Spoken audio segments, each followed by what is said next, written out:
কুরুক্ষেত্র একেবারে লাস্ট ল্যাপ, অর্থাৎ এতদিন ধরে যে ভোট প্রক্রিয়া চলছিল তার একদম শেষে আজ ভোট গণনা। ৭৭টি গণনা কেন্দ্র। এই ৭৭টি গণনা কেন্দ্রে কড়া নজর রাখছেন মমতা বন্দ্যোপাধ্যায় কালীঘাট থেকেই।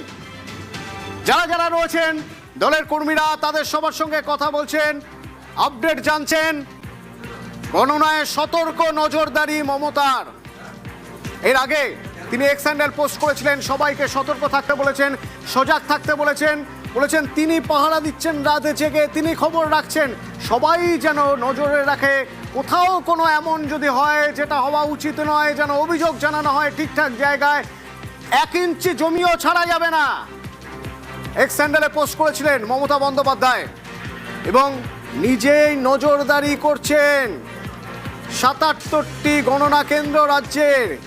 সেই ৭৭টি গণনা কেন্দ্রে সেখান থেকে কি কি খবর আসছে, জেলায় জেলায় নেতাদের সঙ্গে কথা বলছেন এবং প্রতি মুহূর্তের আপডেট কালীঘাট থেকেই নিচ্ছেন মমতা বন্দ্যোপাধ্যায়।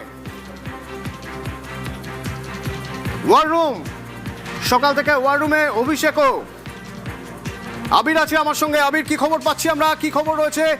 নজরদারি করছেন মমতা বন্দ্যোপাধ্যায়, অভিষেক বন্দ্যোপাধ্যায় তিনিও নজরদারি করছেন, ওয়ার রুমে রয়েছেন।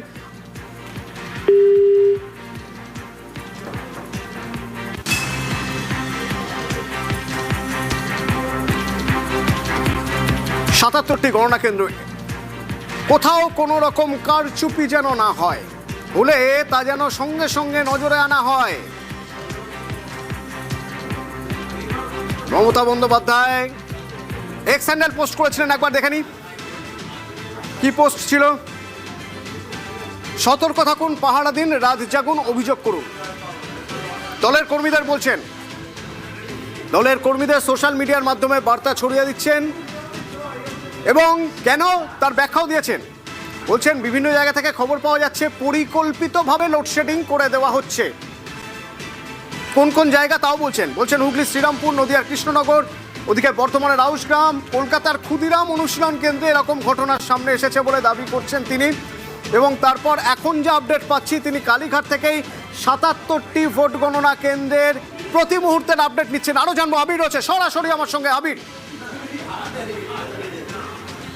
দেখো, অন্যান্যবার নির্বাচনের ফল বেরোনোর দিন সকালবেলা কালীঘাটের যে ছবি থাকে মমতা বন্দ্যোপাধ্যায়ের বাসভবনের সামনেও আজকে সেই ছবির অন্যথা নেই। একই রকমভাবে ইতিউতি বেশ কতগুলি জায়গাতে তৃণমূল কংগ্রেসের যারা কর্মী সমর্থকরা রয়েছেন তারা রয়েছেন, বেশ কয়েকজনকে দেখতে পাওয়া গিয়েছে তাদের এখানে উপস্থিত হওয়ার জন্য। কিন্তু যেহেতু এখন ৮টার সময় গণনা শুরু হবে, তার অনেকটা আগে থেকেই মূলত হচ্ছে যারা জেলা সভাপতি রয়েছেন, বিশেষ বিশেষ কেন্দ্রের কয়েকজন প্রার্থীরা রয়েছেন এবং এবারের বিধানসভা নির্বাচনের জন্য একাধিক জায়গাতে তৃণমূল কংগ্রেসের তরফ থেকে যে সমস্ত কাউন্টিং অবজারভার যাদেরকে পাঠানো হয়েছে তাদের সাথে প্রতি মুহূর্তে কন্ট্রোল রুম থেকে তৃণমূল কংগ্রেস যে ওয়ার রুম তৈরি করেছে সেখান থেকে যোগাযোগ চালিয়ে যাচ্ছেন। যেটা জানা যাচ্ছে যে মমতা বন্দ্যোপাধ্যায়, অভিষেক বন্দ্যোপাধ্যায় উভয় তাদের সঙ্গে যোগাযোগ রেখেছেন। শেষ মুহূর্তের কি প্রস্তুতি, সমস্ত জায়গাতে কাউন্টিং এজেন্টরা পৌঁছতে পেরেছেন কিনা, স্ট্রং রুম থেকে যখন ইভিএমকে নিয়ে আসা হবে কাউন্টিং হলের টেবিল পর্যন্ত সেই জায়গাতে কারা নজরদারির দায়িত্ব রয়েছেন। এছাড়া বারবার ধরে মনে করিয়ে দেওয়া হচ্ছে যে নম্বর মেশিনে দেখানো হবে সেই নম্বর পর্যাপ্তভাবে নিজেদের কাছে যে শিট সেখানে নোট করা এবং সেটি যেন ইসিআইয়ের ওয়েবসাইটে ওঠে সেই ব্যাপারে নিশ্চিত হওয়া। এবং এছাড়া আজকে সকাল থেকেও বারবার ধরে যারা কাউন্টিং এজেন্ট রয়েছেন তাদেরকে মনে করিয়ে দেওয়া হয়েছে যতক্ষণ না পর্যন্ত কালীঘাটে মমতা বন্দ্যোপাধ্যায়ের বাসভবনের তরফ থেকে সরাসরিভাবে বলে দেওয়া হচ্ছে যে গণনা পর্বের বা প্রক্রিয়া শেষ হয়েছে, আপনারা বেরিয়ে আসতে পারেন, ততক্ষণ পর্যন্ত যেন না কেউ যে কাউন্টিং টেবিল বা তারা যেখানে রয়েছেন সেখান থেকে যেন হল থেকে তারা যেন কেউ বেরিয়ে না আসেন, সেটাও আজকে সকাল থেকে বারবার ধরে বুঝিয়ে দেওয়া হচ্ছে। গত দুদিন ধরে তৃণমূল কংগ্রেসের মধ্যে বুঝতেই পারা গিয়েছিল যে তারা কাউন্টিং নিয়ে কতটা সজাগ, কতটা সতর্ক রয়েছে, গোটা বিষয়কে তারা কিভাবে দেখার চেষ্টা করছে। এবং যেহেতু আর ৮টা বাজতে বেশ কিছুটা সময় বাকি রয়েছে, একেবারে শেষ মুহূর্তে তাদেরকে যে বার্তা দেওয়ার সেটাই দিয়ে রাখা হয়েছে। তৃণমূল কংগ্রেস যথেষ্ট আশাবাদী ফলের ব্যাপারে, কিন্তু তারা গণনার ক্ষেত্রে তার থেকেও বেশি করে সতর্ক এবং সজাগ থাকছে। অতনু, ধন্যবাদ আবির। এবং মমতা বন্দ্যোপাধ্যায় ভবানীপুর থেকে লড়ছেন। ভবানীপুর বলা হচ্ছে ব্যাটেল গ্রাউন্ড, এবারের ভোটের ভরকেন্দ্র। কেন না ভবানীপুরে মমতা বন্দ্যোপাধ্যায় আর ওদিকে শুভেন্দু অধিকারী তো এই ভবানীপুরের ভোট গোনা হচ্ছে শাখাওয়াত মেমোরিয়ালে। যে শাখাওয়াত মেমোরিয়ালে অভিযোগ পাল্টা অভিযোগ গত কদিন ধরে আমরা দেখেছি, এবং তাতে যেটা হয়েছে নিরাপত্তা আরও কড়াকড়ি করা হয়েছে। শাখাওয়াত মেমোরিয়ালের সামনে থেকে সরাসরি আমার সঙ্গে সোমরাজ আছে। সোমরাজ, রাজনৈতিক দলগুলো তারা যেমন সতর্ক, আমরা দেখেছি কিভাবে গণনা হবে তার ক্লাস করিয়েছে বিজেপি, গণনার সময় কি কি করতে হবে। তৃণমূল নেত্রী মমতা বন্দ্যোপাধ্যায় এখনও ৭৭টি গণনা কেন্দ্রের প্রত্যেকের সঙ্গে যোগাযোগ রাখছেন। নির্বাচন কমিশনও তো সতর্ক। এই শাখাওয়াত মেমোরিয়াল, এখানে তো ভোট গোনা হবে ভবানীপুরে, তারাও সতর্ক। তাদের সেই সতর্কতার জায়গাটা একটু দেখার চেষ্টা করবো বা বোঝার চেষ্টা করবো।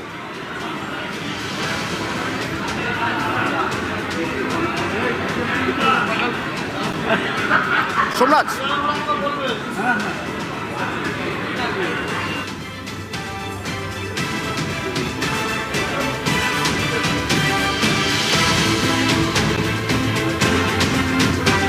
সোমরাজের সঙ্গে কথা বলবো। সোমরাজ সম্ভবত আমার কথা শুনতে পাচ্ছে না।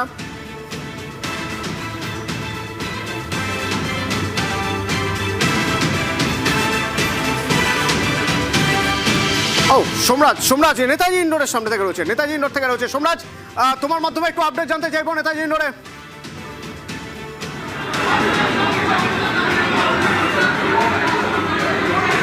দেখো, নেতাজি ইন্ডোরে 7টি উত্তর কলকাতার 7টি বিধানসভার গণনা হবে। তুমি দেখতে পাচ্ছ ইতিমধ্যেই ছবি যে এক এক করে যারা বিভিন্ন রাজনৈতিক দলের এজেন্টরা, সেই এজেন্টরা আসতে শুরু করছেন। কোথাও কোথাও কলকাতা পুলিশের সঙ্গে বচসায় জড়িয়ে পড়ছেন যারা কাউন্টিং এজেন্টরা রয়েছেন, তারা কোথাও কোথাও কলকাতা পুলিশের সঙ্গে বচসায় জড়িয়ে পড়ছেন। তোমাকে এই মুহূর্তে যে ছবিটি দেখাবো সেটি হচ্ছে যে দেখতে পাচ্ছ যে দফায় দফায় কাউন্টিং এজেন্টরা বচসায় জড়িয়ে পড়ছেন, কারণ নিরাপত্তার এত বেড়া জাল এবার নেতাজি ইন্ডোর স্টেডিয়ামে যা গত কাউন্টিং এর আগের যে বিভিন্ন সময় আমরা নেতাজি ইন্ডোর স্টেডিয়ামে গণনা দেখতে পেয়েছি, সেটা তুমি দেখতে পাচ্ছ না। ওই দেখতে পাচ্ছ, আরো একটা ডিওকে ডাকুন, গ্রস মিসকন্ডাক্ট। এখানে বলা আছে পোলিং অ্যারেঞ্জমেন্ট, এখানে ইভিএম এর নাম্বার, সিইউ নাম্বার সেই অনুযায়ী আছে। প্রত্যেকটা পোলিং স্টেশনে কি কি আছে সেটা আছে। এখানে গ্রস মিসকন্ডাক্ট হচ্ছে, সমস্ত কিছু হোয়াটসঅ্যাপ অর্ডার আসছে, কোনো অফিসিয়াল অর্ডার নেই। এই অফিসিয়াল অর্ডার না থাকলে ডিওকে আসতে হবে। ডিস্ট্রিক্ট ইলেকশন অফিসার বা কনসার্ন আরোকে এসে বলতে হবে অফিসিয়াল অর্ডার ছাড়া এইরকম মিসকন্ডাক্ট কি করে হয়। আপনাদের অভিযোগটা কি? আপনাদের অভিযোগ হচ্ছে কোনো কাগজ ছাড়া কাউকে ঢুকতে দিচ্ছে না। কাগজ ছাড়া কি করে একজন কাউন্টিং দেখতে পারে? এখানে যখন ভিভিপ্যাট আইডি লেখা আছে, সিইউ লেখা আছে, পোলিং স্টেশনের নাম্বার লেখা আছে, পিএস নাম্বার লেখা আছে, এইটা ওরা সরকারি ভাবে দিয়েছে। কোন দলের রাজনীতি? আমি এসইউসিআই কমিউনিস্ট দলের রাজনীতি দলের আমি ইলেকশন এজেন্ট, এন্টালি অ্যাসেম্বলি কনস্টিটিউয়েন্সির। আরো আসুক এখানে বা ডিস্ট্রিক্ট ইলেকশন অফিসার আসুক। তুমি দেখতে পাচ্ছ অতনু বারবার তুমি দেখতে পাচ্ছ অতনু বারবার এইভাবেই বচসা চলছে। কিছুক্ষণ আগেই শশী বাজার তিনি বচসায় জড়িয়েছিলেন, তার কারণ তার যেটা অভিযোগ ছিল যে 17C ফর্ম নিয়ে তাকে ভেতরে ঢুকতে দেওয়া হচ্ছে না। অর্থাৎ আমরা দেখতে পাচ্ছি বিভিন্ন সময় নেতাজি ইন্ডোর স্টেডিয়ামের সামনে এইভাবেই বিক্ষোভ করছেন, উত্তেজনার পরিস্থিতি তৈরি হচ্ছে বিভিন্ন রাজনৈতিক দলে কাউন্টিং এজেন্টদের তরফে। তার কারণ তাদের তরফে বারবার অভিযোগ করা হচ্ছে যে 17C ফর্ম নিয়ে তাদের যেতে দেওয়া হচ্ছে না, ভেতরে ঢুকতে দেওয়া হচ্ছে না। এবং তুমি দেখলে কিছুক্ষণ আগে আরো এক রাজনৈতিক দলের যারা কাউন্টিং এজেন্ট তারা অভিযোগ করলেন যে তাদের ট্যাবুলেশন শিট ভেতরে নিয়ে যেতে দেওয়া হচ্ছে না। অর্থাৎ এইভাবেই দফায় দফায় বিক্ষোভ, অর্থাৎ কোথাও একটা সমন্বয়ের অভাব তৈরি হচ্ছে নির্বাচন কমিশনের সাথে কেন্দ্রীয় বাহিনী। তুমি দেখতে পাচ্ছ এই যে দ্বিতীয় কর্ডন, প্রথম কর্ডনে রয়েছে কলকাতা পুলিশ, দ্বিতীয় কর্ডনে রয়েছে কেন্দ্রীয় বাহিনী, এবং এই যে দ্বিতীয় কর্ডন রয়েছে কেন্দ্রীয় বাহিনী এবং এরপরে আরো একটি কর্ডন রয়েছে সেখানেও কেন্দ্রীয় বাহিনী। অর্থাৎ কোথাও একটা সমন্বয়ের অভাব তৈরি হচ্ছে। তুমি দেখতে পাচ্ছ এই যে তৃতীয় কর্ডন, এরপরেই হচ্ছে ইভিএম এর গণনার জায়গা। এই যে তৃতীয় কর্ডন রয়েছে, এই তৃতীয় কর্ডনেও রয়েছে কেন্দ্রীয় বাহিনী। অর্থাৎ কোথাও একটা সমন্বয়ের অভাব তৈরি হয়েছে বলেই মনে করা হচ্ছে।